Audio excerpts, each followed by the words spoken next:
in the process of assessing the necessity to continue with either or both Datasium or Sortel in a bid to eliminate duplication and ensure cost efficiency in future project management support for the DSPP. And here I hold the view that the Accra Digital Center is well equipped to step in to provide those services. I've also directed an audit and update of the Smart Infraco Libara Ghana Limited e-government infrastructure agreement. Upon receipt of NITA's initial assessment report, I promptly took steps to restore compliance, transparency, and fiscal discipline in managing our national e-government infrastructure. I issued a directive for Smart Infraco to grant immediate full physical and logical access to the e-government infrastructure. This became necessary as the audit discovered that no financial dashboard or audit trail was provided to NITA to track revenue or operations as stipulated in the mother contract. Also, NITA personnel were denied physical and logical access to infrastructure that the agency legally owns, including the data center facility and the network operations center. NITA has initiated engagements to ensure compliance, and I'm happy to announce that we have made progress in establishing and verifying 95% access to our infrastructure. The ministry shall directly engage with Smart Infraco to compel immediate payment of all outstanding amounts, including and invoke penalties and termination clauses as necessary if need be to protect government's interest. To the people of Ghana, I offer you this assurance. I will get to the bottom of these issues and act decisively to restore sound financial stewardship in the Ministry of Communication, Digital Technology and Innovation. Still on the subject of stewardship, I have directed the NCA to conduct a frequency audit as part of the government's Operation Recover All Loot (ORAL) initiative, aimed at identifying and reclaiming all state resources within the purview of the ministry which have been handed over to private interest in a manner inconsistent with law and laid down procedure. The exercise, the first phase of a full audit of broadcasting frequencies to ensure proper management and compliance with legal procedures, have identified incidents of non-compliance that will attract a total tax penalty of about 9.5 million Ghana cedis and several infractions that warrant immediate shutdowns or revocations of licenses. The government is committed to taking the necessary action to ensure rectification of the instances of non-compliance. In the period under review, I have taken steps to better position Ghana Post to take advantage of the increased e-commerce activity and to ensure Ghana's readiness to take full advantage of trading under the Africa Free Continental Trade Area (AfTA). Plans are underway to strengthen the backbone of domestic and cross-border trade logistics, especially for small businesses across the country looking to expand beyond national borders. To position Ghana Post as a relevant and competitive public service in 2025 and beyond, the ministry is implementing a three-pronged reform strategy informed by an internal readiness assessment. First, we are updating existing infrastructure and information systems to reflect technological advancement and ensure resilience against cybersecurity threats. Secondly, we are modernizing logistics systems to guarantee faster and more reliable delivery across all regions. Thirdly, we are expanding service offerings to include e-commerce support, secure parcel handling, and access to critical public services. These reforms will transform Ghana Post into a vital enabler of e-commerce, cross-border trade, and citizen access to essential government services, laying the foundation for a more connected and efficient national economy.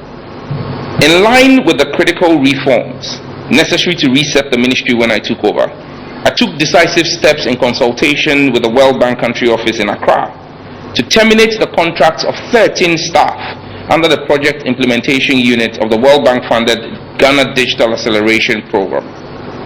This became necessary to show our zero level of tolerance for any semblance of graft or corruption in the ministry.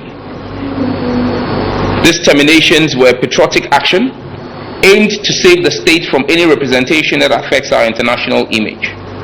The ministry has secured clearance from the World Bank to replace the terminated staff, and we have proceeded to advertise the roles in the national dailies for 2 weeks, which lapsed last Friday.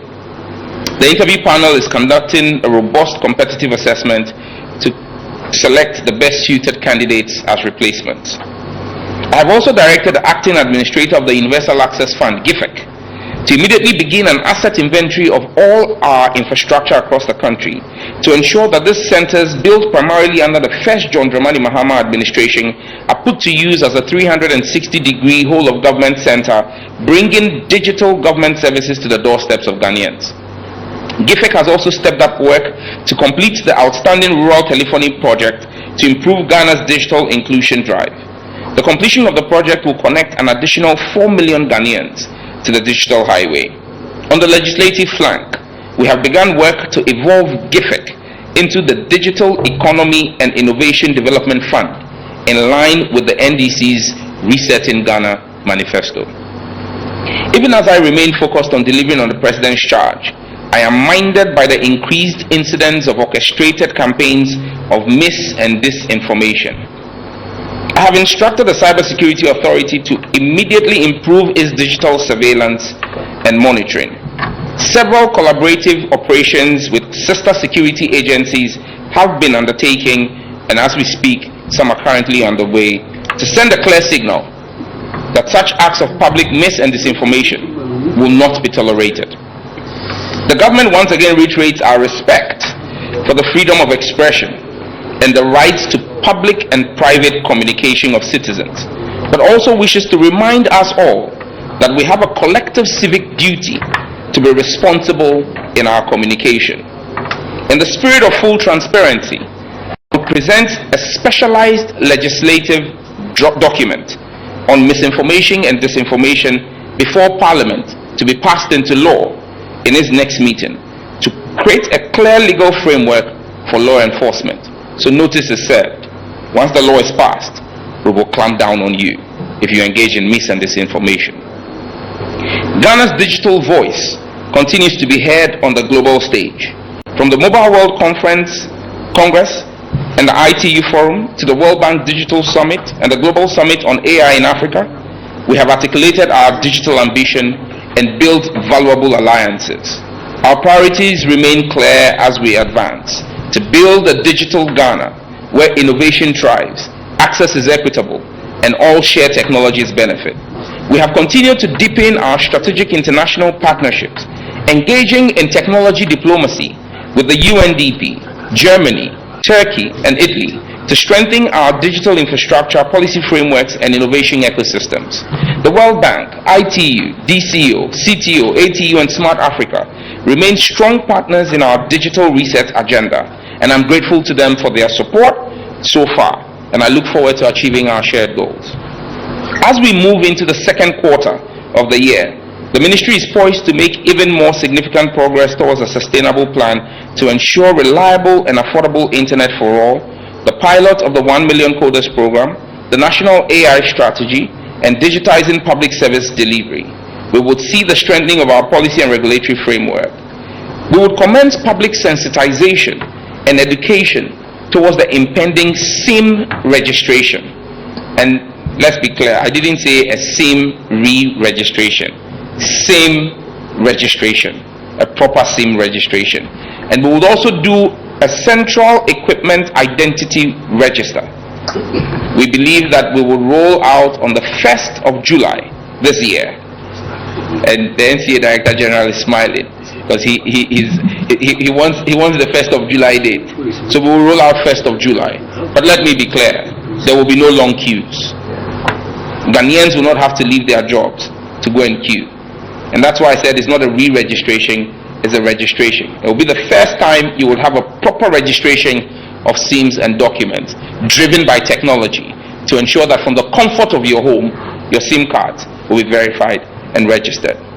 Once more, I make that solemn pledge that Ghanaians will not be saddled to have to abandon work and queue for long hours to register their SIMs. The process will be human-centered but technology-driven.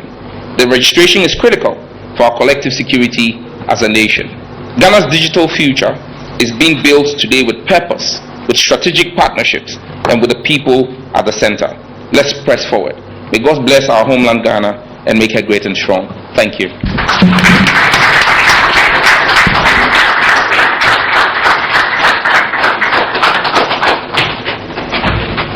The minister would now take a few questions just to clarify some of the issues raised or answer any lingering questions that may be agitating your minds.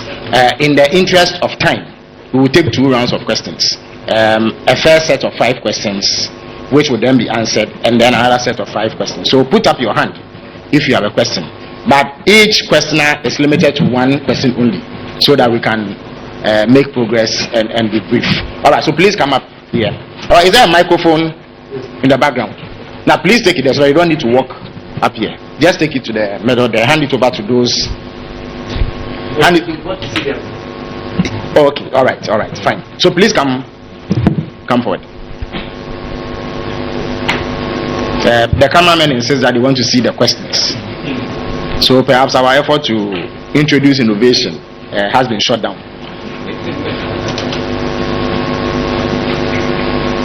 All right, any more questioners available can walk up here and join the queue.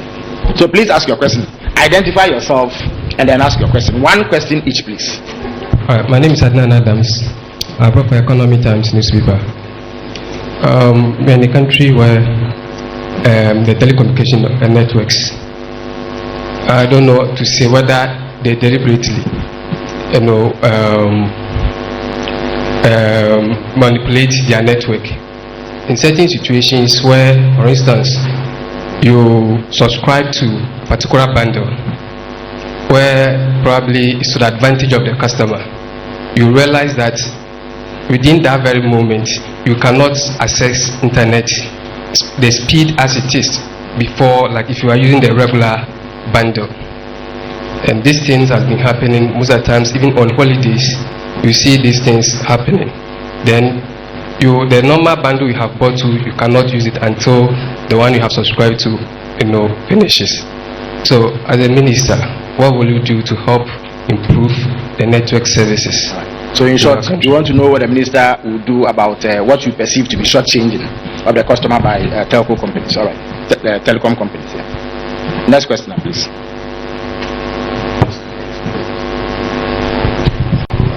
Thank you.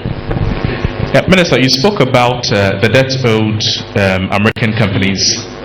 Sorry, my name is Noble Crosby and I work with TV3. So on the debts owed by American companies by Airtel to Go, I understand the US ambassador says there's pressure from Washington for these debts to be paid, as it can potentially affect new investment in the country. So what plans are there by government to settle these debts? Thank you. Thank you very much. Is there any other question? Please come forward. We are taking 5 questions in this round, so after him there will be 2 more opportunities. If you have any question, please walk up here so we save time.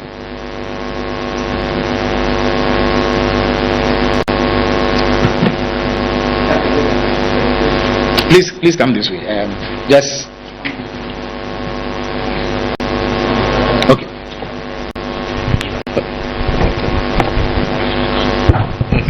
Yeah, thank you. My name is Arthur.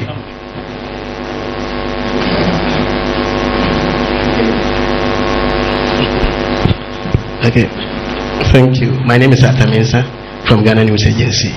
Yes, the minister said there will be some registration and proper identification register. Please speak up. So yes, so I want to find out, because the previous government started a registration of SIM cards, and so I want to find out whether there are any shortfalls that have been identified that required registration of SIM card. Thank you. Thank you very much.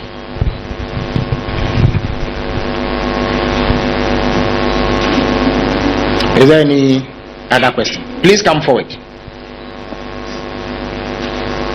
This will be the 4th question. If there's a 5th questioner, please walk up here so that we do not have to wait for you whilst you walk up.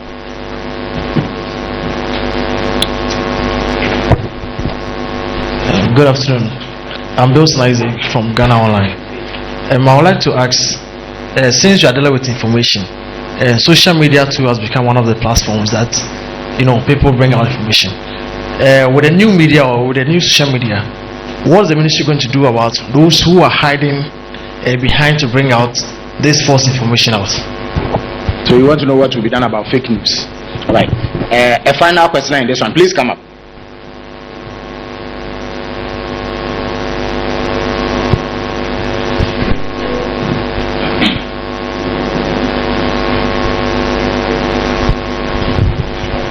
We cannot be accused of gender imbalance.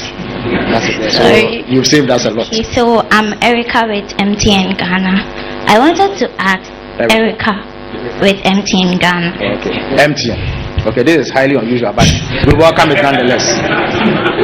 Where a stakeholder asks a question at all right. Unless of course MTN now operates a media house. Anyway, please go on. So I wanted to ask, during your press briefing, you gave some initiatives you had with the telcos, from defects, rural telephony, and other stuff. I wanted to know, apart from those strategies, do you have anything else in place? And also, during our CEOs at one, he mentioned something about fiber cuts, and I wanted to know what other plans you had for that. All right. Thank you very much. Unusual MTN questioner. Well, the minister would fill these questions promptly, but I would like him to reiterate the bit about the 1 million coders program and how people can enroll on it, just for clarity. Thank you very much.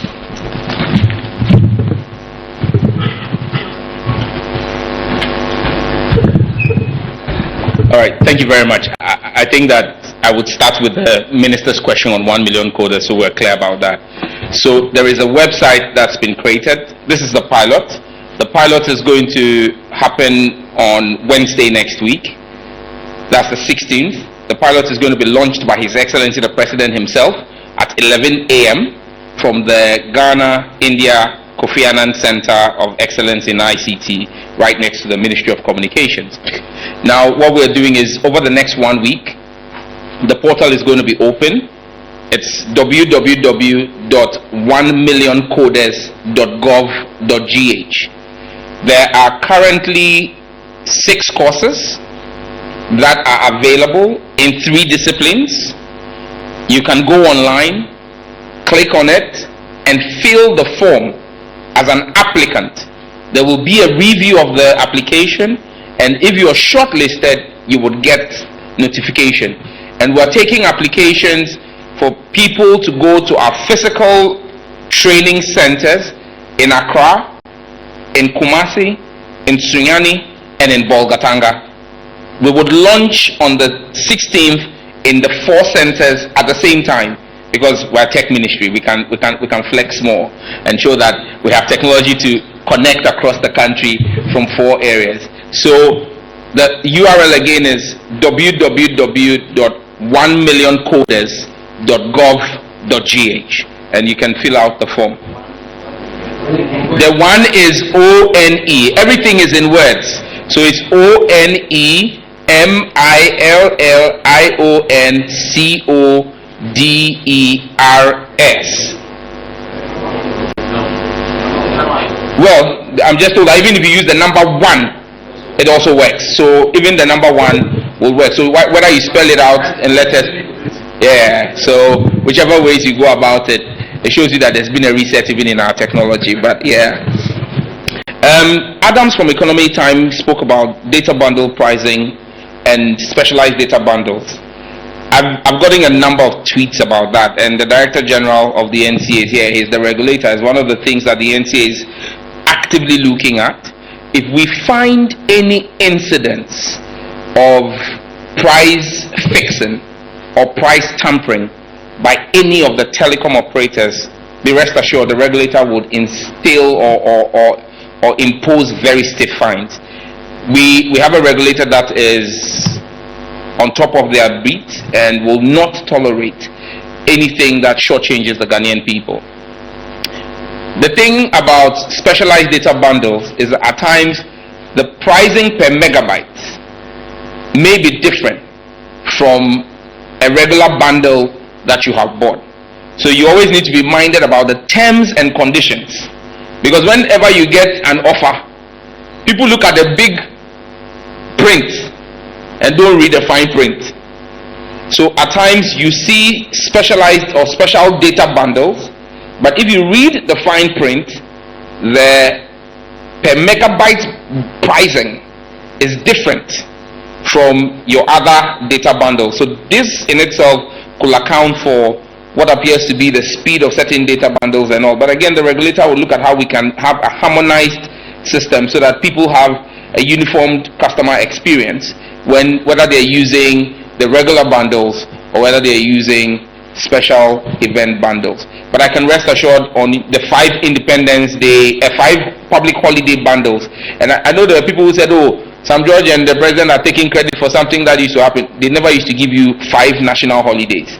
So it's a new thing that on Independence Day, on May Day, on Founders Day, on Republic Day, and then on Farmers Day, we would have uniform data offerings across all the networks. Some of the people who criticize me during Independence Day, they bought the bundles that we had offered them and use it to bash us. But yeah, that's the beauty of democracy.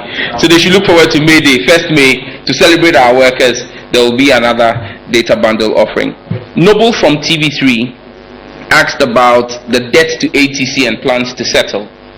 Well, it's one of the biggest headaches I've had, and like I said, this is debt that was not acquired by government or did not happen by failure of government, but simply by the policymakers' decision to buy a company that was struggling. Poor management on the part of 2 private entities, Bharti Airtel and Millicom Ghana, who had run Airtel and Tigo into the ground. We had no business intervening the way we did to take over 400 million of debt and claim that we had bought the company for $1. But that's where we are today. In the past 8 weeks, I have engaged with ATC at the country level, at the Africa level, and at their national, the headquarters level. I've met with a team from the US on this matter. We have made some headway. I mean, the city value term of the debt to ATC is about 1.5 billion Ghana cedi. We've heard of the incident of a senator threatening to block IMF payments all because of ATC debt. But we've had very constructive conversations even with the American ambassador, and they've come to a position where they are willing to take a significant haircut. As it stands right now, the offer on the table is somewhere in the region of about 500 million. So we are saving about $1 billion of the debt. We are getting them to write that off. But I'm still pushing for even more to drive the what is outstanding even further down. And we're not doing it all in cash. We're doing it in a mix of cash, tax, and a few other assets that we can look at, so that the real liability sitting there that we need to pay readily with cash now has dropped from about $190 million to about $10 million. That's the kind of negotiation we've done in the last 8 weeks. And I'm working with the Attorney General and the Finance Minister to see how we can manage this and build a payment plan towards that. Atam Mensah from GNA asked about SIMREG and the CEIR, the Centralized Equipment Identity Register. So let's call a spade today, and we've had instances of this when the state through its security agencies needs to identify a person of interest using their SIM card. It's next to impossible, because the SIM registration or re-registration that Ghanaians were put through about 3 years ago or 2 years ago did no verification on the back end. There was no single source of truth to verify against. And so yes, biometrics were taken, but they were not matched against anything. And that's why today you have SIM cards that are registered to people's Ghana cards that the people themselves did not register. That's why today, even though there was a limit of 10 cards per Ghana card, there are instances where one Ghana card has been used to register over 30 cards because there was no matching. Many people have, and there was an instance, law enforcement instance that I encountered in my very first week. We're working with the then Cybersecurity Director General. We identified a number, saw the Ghana, did a cross-referencing with the number, the Ghana card that was used to register the card, geolocated the person, security did an operation, but it became immediately clear that the individual whose Ghana card, who we had picked up on the back of his Ghana card, was not the same person as the person who was using the same card. And that's simply because you have unscrupulous people who registered pre-registered SIM cards using people's Ghana cards. You go and you try to register, and then they tell you, oh, the network is down, it didn't go through, but they had registered a SIM card, and then they take your card again and do another registration, and then they begin to sell those pre-registered SIM cards. And so you will be an innocent person sitting down, and because your Ghana card had been used to pre-register a SIM card that was used in fraud, you'll be picked up. So people may think that, oh, but we went through the hassle. Yes, and I appreciate it. I was one of, in fact, I was Christian Stubborn Academy because I opposed the registration process, because we questioned the technical basis of doing what was being done. And that's why I make a solemn pledge to you that you will not have to queue. You will not have to go and leave work for a day or two to get your SIM registered. There's a whole simple technical process behind it. It will be interactive. It will engage you. The regulator has seen the demo of it and how it works. We are very clear in our minds what we're going to do, because if you've submitted your biometrics to the NIA and the NIA has captured your biometrics, it's a simple opportunity for us to match what MTN or Telecel or AT holds against a certain number and cross-reference and send you a prompt to confirm if that number was really registered by you. So if someone has registered with your Ghana card without your knowledge, and that number is brought to your attention, and you indicate that that is not your number, we blacklist it. If it is your number and the biometrics match, we whitelist your number and you get a prompt letting you know that your identity has been verified. But we will go a step further to now do what we call the Central Equipment Identity Register. Now that is a registration not of your SIM but of your phones. Every phone has an IMEI number, which is global and is a unique identifier, the fingerprint of your phone. And so we're also going to be sending you prompts to do the registration of your phone. Now there are two reasons why we do this. One is because of national security, to be able to identify the phone and match a phone to a SIM card and know who it is. That's using what SIM card in what phone. But secondly is also because statistics is showing that almost 60% of phones in the country are smuggled, and no taxes have been paid on them. And so when this register is done, it's easy for you to determine whether the phone that's been sold to you came in legitimately and whether the tax has been paid on it.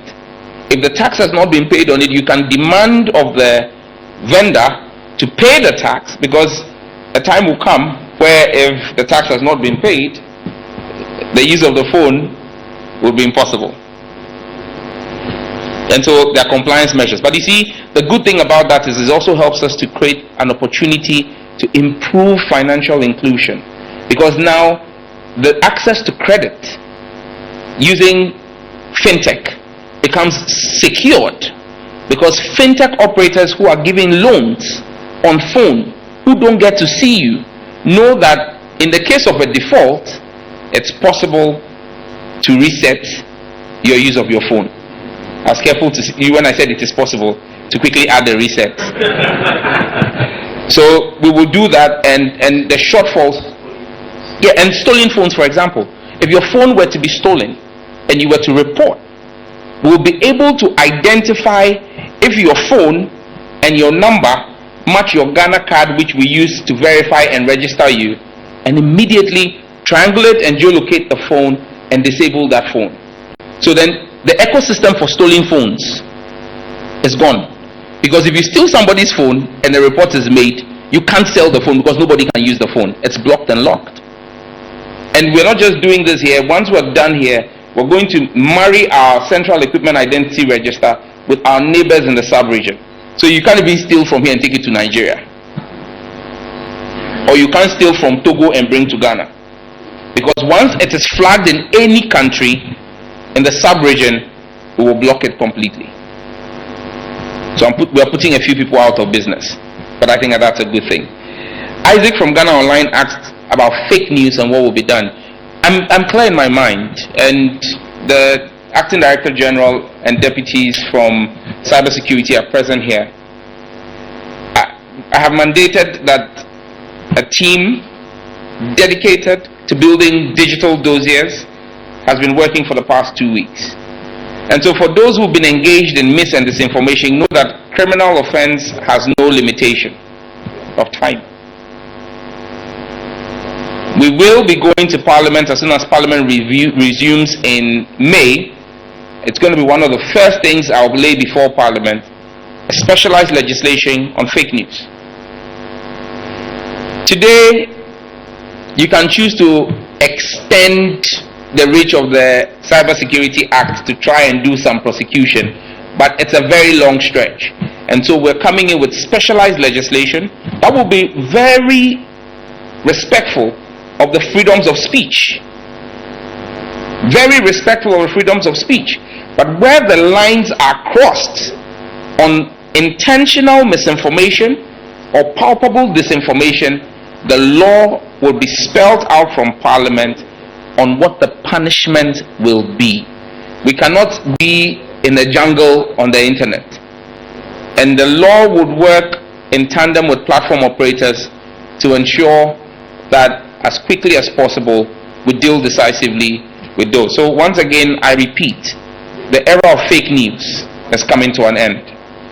We don't want to act arbitrarily, and that's why we want to lay the law before Parliament and be backed by law. And so we will work together to work on it, but be minded, we're already building the digital dossiers. And so once the law is passed, we'll swing into action immediately to deal with it.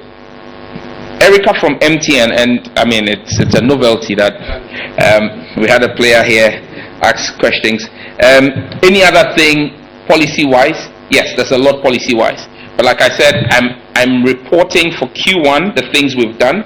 There's a lot of things that are in the pipeline or being worked on. For example, our smart data policy, the data exchange hub, a number of things we're working on.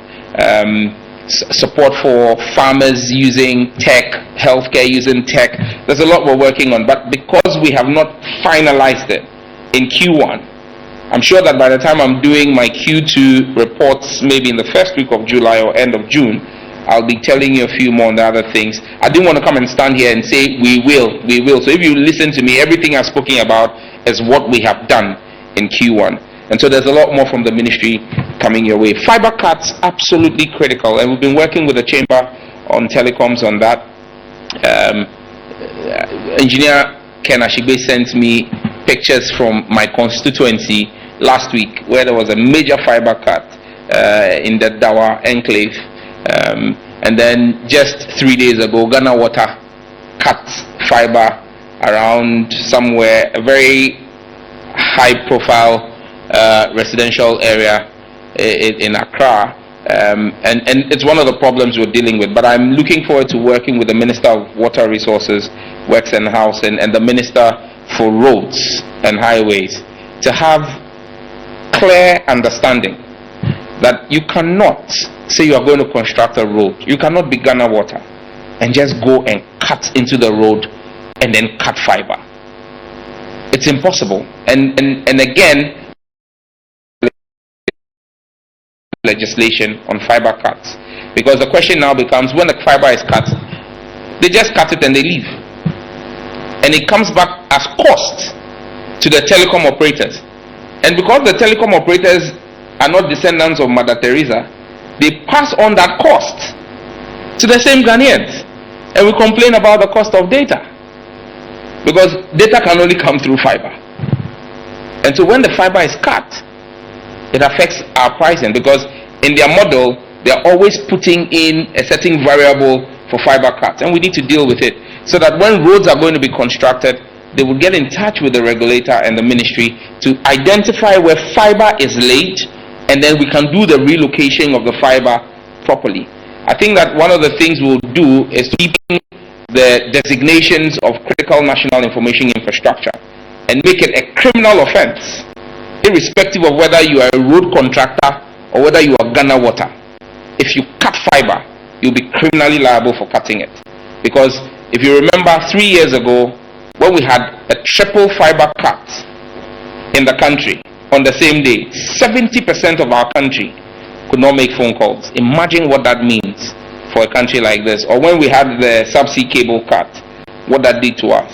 And so fiber is now our lifeline, and so we need to protect it well. Thank you. Thank you very much, Honorable Minister, for that comprehensive answer. We will take one more round of questioning if there are any. Please come forward. So everyone who has a question to ask should proceed to my left side so that we save time in the process.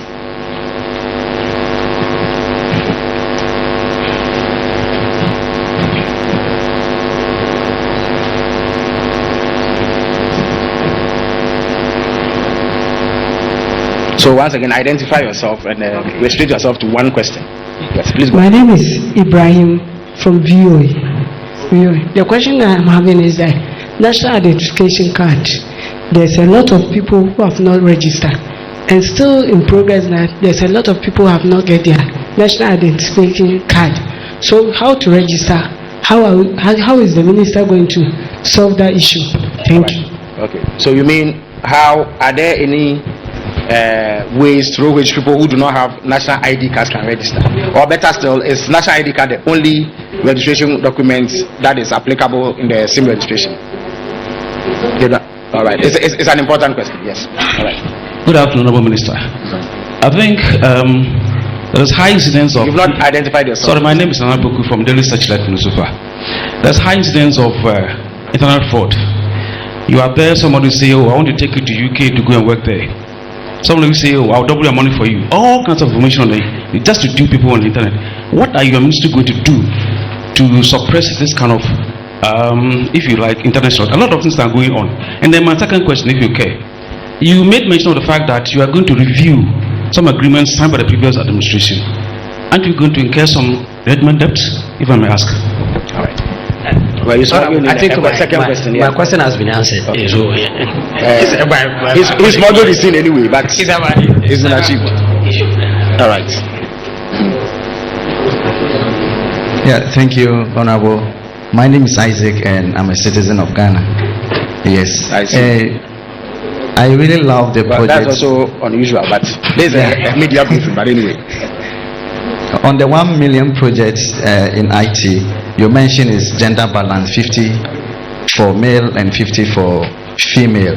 If possible, can we make 5% for persons with disability, for physically challenged, hearing impaired people, so that they can benefit from the training? Otherwise, sometimes it's not intentional, but we can tend to forget about our dear persons with disability. So that is my plea. Thank you. That is a brilliant suggestion by all standards. Yeah. I am Obed. I work with EIB Network. My name is Obed. I work with EIB Network. So about the stewardship, you mentioned two remedies: one, penalties, and shutdowns. When media people hear about shutdowns, we often think about media freedom. What assurance are you giving us that this will be done in an objective manner without any political vindictiveness? Thank you very much, Minister. All right, so Mr. Minister, the microphone is yours. Thank you, and I'll try to keep this very brief. Ibrahim from VOA, Ghana Card Circulation. Just yesterday, I visited the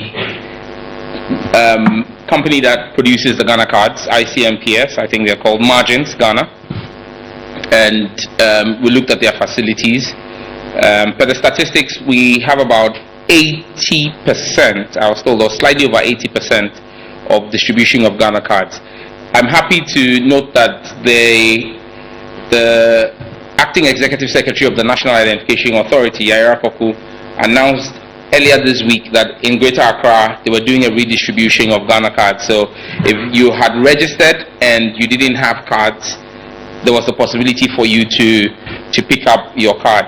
Now, one of the key things that we could actually do from here to help the Ghana card, the NIA, will be to get a database of cards that have been printed that have not been distributed, and build and query the database for those cards to generate the phone numbers of the individuals whose cards, because there are phone numbers assigned to every, that we used to do during the registration of the Ghana card, you provided phone numbers.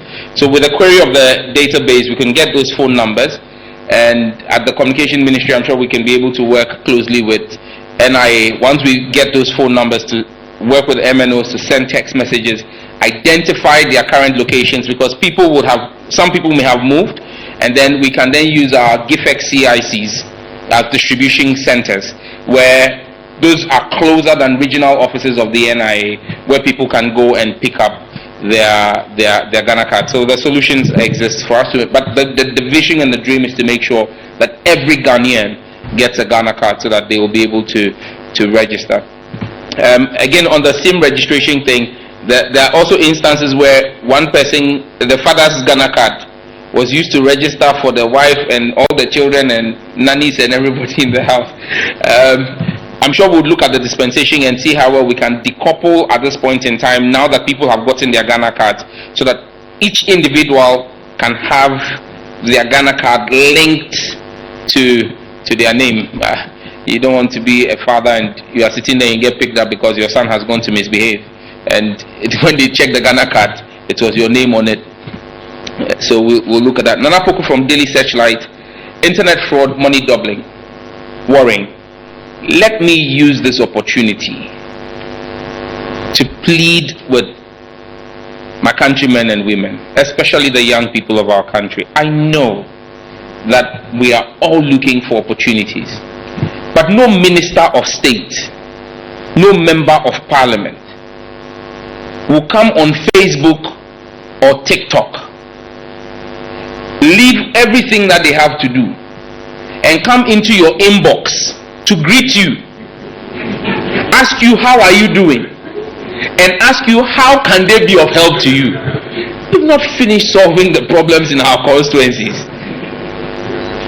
So when anybody makes such an approach, bear in mind that it is not legitimate. No minister, no MP would approach you, or CEO of state of an SOE would approach you and ask you to go and pay 1,000 Ghana cedis for protocol. It is a scam. We have asked all appointees of state to submit their official handles so that we can get them properly verified. But that in itself is not a panacea. I, for one, have all my accounts verified, but still people are falling prey. In fact, one of the accounts that defrauded somebody, I asked the person, I said, did you just take your time? Because instead of MP for Ningo Pram Pram, they wrote MP for Bingo Pram Pram. But the person was so excited that some judge had sent him a message asking him what to do. Unfortunately, he got defrauded to the tune of 64,000 Ghana cedis. Took a loan, claiming that I was doing recruitment. So people need to be careful. And so I beg you, I think that the biggest, and that's one of the reasons why we are changing the mandate of GIFEC. From just being a universal access fund doing last mile connectivity to being a digital economy and innovation development fund that would also focus on digital literacy. Because when you are digitally literate, you realize that certain things are just scam. And so please, from our end, as and when we get reports of accounts engaged in this, we'll continue to collaborate with law enforcement and platform operators. Because bear in mind, people say, oh, take down their accounts, take down their accounts. It's because some people have made allusions to the fact that the Minister for Communication ordered the NCA to block their accounts and all. I don't have the power to take down an account on a platform that is run by Elon Musk or Mark Zuckerberg. The Minister of Communication in Ghana does not have control over what accounts are run there or not run there. So we don't have the power to just take them down. And because these are platforms that are outside of our jurisdiction, they are not necessarily subject to Ghanaian law. They operate under the laws of the jurisdictions in which they operate. And so the threshold for taking down an account, especially when the request comes from a state entity or law enforcement, is very high, because they don't want it to look as though you are infringing on the rights of people. So even when there is clear evidence, I reported pages that are pretending to be me to Facebook, and Facebook has verified me. But after I reported, they told me that those pages don't breach community standards. So I think that the biggest panacea is digital literacy. Money doubling is not just happening online. And that's a matter that I have engaged the Executive Secretary of the National Media Commission, Mr. George Sapong, on. Let me be clear. Content is not the forte of the NCA or the ministry. Content is under the regulatory supervision of the National Media Commission. I have engaged, like I said, I'm writing officially this week to the National Media Commission to let them know that if we do not see improved action, especially because there is now a joint collaborative framework with the NCA, we provided them a broadcast monitoring center. If the NMC does not up its game in moderating content on our TV stations, we will be compelled to use the regulatory powers of the NCA in making sure that defaulting stations do not influence our children in a way that is unbecoming. I will not worry or lose sleep over any tag that the media or any international body will put on me, so long as I do right by the children of Ghana. And let's be minded, it's happened already. You remember the instance of the 13-year-old in Kwakaswa who killed a young friend of his because he watched a ritualist on TV asking for a human head. We need to protect our children. And so as broadcasters, you have a responsibility. You have a freedom of expression, but you have a responsibility to the children of our country. You must manage your freedom with the responsibility of content that you put out. And so notice is hereby served. By the end of this quarter, we will clamp down heavily on stations involved who are operating using our frequency. We're not going to be getting into the issue of your content. We're simply going to be taking our frequency authorization to protect the Ghanaian children. We will be reviewing our frequency authorization. Because if you would not self-regulate, the state will self-regulate you. Because we would not, in the name of freedoms, expose our children to unwholesome content. And the problem is that some of this content is even shown as early as 5 and 6 p.m. So media houses and media owners, you have a responsibility. And I'll be acting lawfully because the Constitution and the Act gives us the right to act in public safety and public interest instances to protect our children. That leads me to the issue of that Obed asked EIB. I did not say I was going to shut down radio stations. What I said is that there are infractions. In fact, in the immediate instance I would reference, I ordered the shutdown of 1 and the revocation of 6 licenses. I directed the NCA to immediately take action to shut down a radio station in the Boku area, Guma FM. Now that again, I exercised extreme caution. We all know what's going on in Boku. When I got the request from State Security, I said to them that until I saw a certain process, I will not act. And so we acted in good faith. There was a RegSec meeting at the Regional Coordinating Council where all stakeholders were present. Their report was filed. That was sent to the Ministry of Local Government, forwarded to the Ministry of Interior, and it came to us. In the 10 days when I failed to act, in quotes, because I was waiting to follow due process, 7 people were killed. And so there is actually a cost associated at times with not acting expeditiously. But because we wanted to be minded by the law, we went through the process.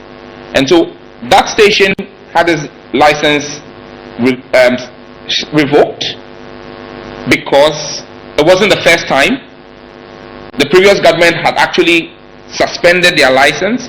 They had signed a bond to be of good behavior, and then they had been reinstated, and then they had gone back to do the same, and was posing risk to our men and women in uniform who are serving in Boku, and will continue to protect them.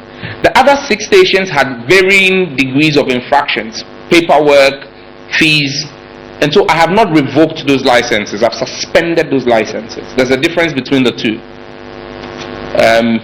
What happened previously was a revocation of licenses. This one we're suspending. And we're giving you the opportunity to come and remedy the situation. If you have to submit your tax clearance, bring your tax clearance. If you have to pay regulatory fees, come and pay them. And then we will reinstate you. But let me be very clear on one thing. The Justice Dateba ruling on the Radio Gold case has made it clear that if you allow your license to lapse, even if you were my blood brother, I will not be able to renew your license for you. The Dateba ruling is clear that you cannot, radio frequency authorizations are not like driver's license. If the license lapses, you don't have anything again to renew.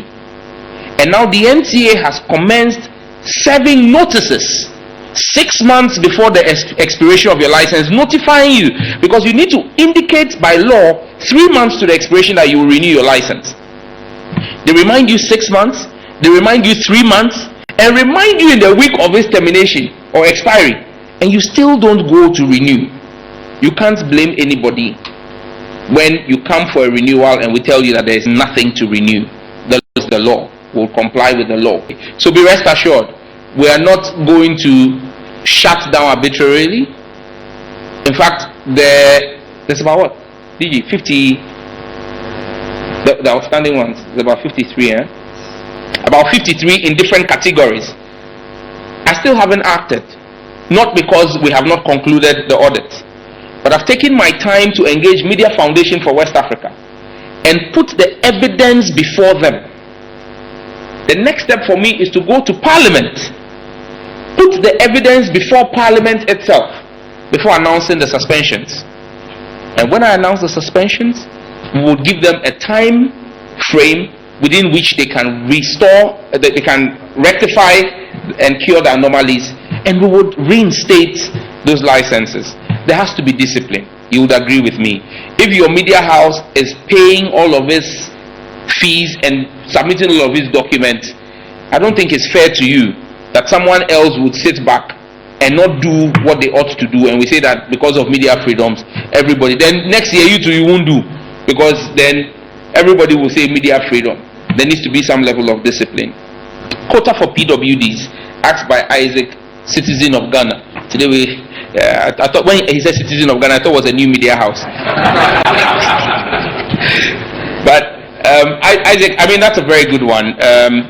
The program is inclusive, and so we will engage the National Council of Persons with Disabilities to see what models we can create for visually impaired people and for hearing impaired people, to see what we can do. In fact, this morning, one of the meetings I had with my technical advisor before we came here was with a young gentleman. I'm sure many of you have seen him on on social media in the past week. So we invited him and brought him down from Kumasi, Mafred, the iPhone repairer. When he walked into the office, I was shocked. I was like, sorry, are you a kid or are you grown? But he's a grown man, and the work he does. And, in all modesty, he said to me, he's shocked at our amazement at the video, because that video is nothing for him compared to the work he does. And he showed us evidence of some of the things he does. And so Kofi Annan, I've instructed that we will see what partnership we can do with him, because he's training people. And this is someone who was self-taught. He showed me an iPhone locked to a network in the US. That is eSIM, only eSIM, so has no SIM tray. He picked the phone, disassembled the phone, reworked the motherboard, and has put 2 MTN SIM cards on.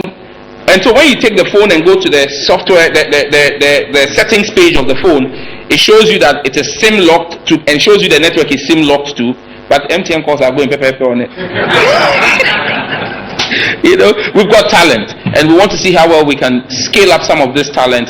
He can become a trainer that's training people, because he says in 2 years he's trained people from Accra. People have left Accra to come to learn from him. And so we can work with, and these are things that, some of these things, if the person is hard of hearing, they can still learn, because they've got the eye and they've got their hands. So these are things that we can help people learn. And so we'll work together with all of you. And thank you once again for this opportunity. I'm grateful. Well, thank you very much, Honorable Minister, for what has been a very useful interaction, through which we have learned a lot about your activities and what the future holds for the entire communications and digital innovation space. I thank all the directors and officials of the ministry who accompany the minister to this point, and all the media men through whose lenses we have been able to reach the people of Ghana. Thank you very much, and meet you next time.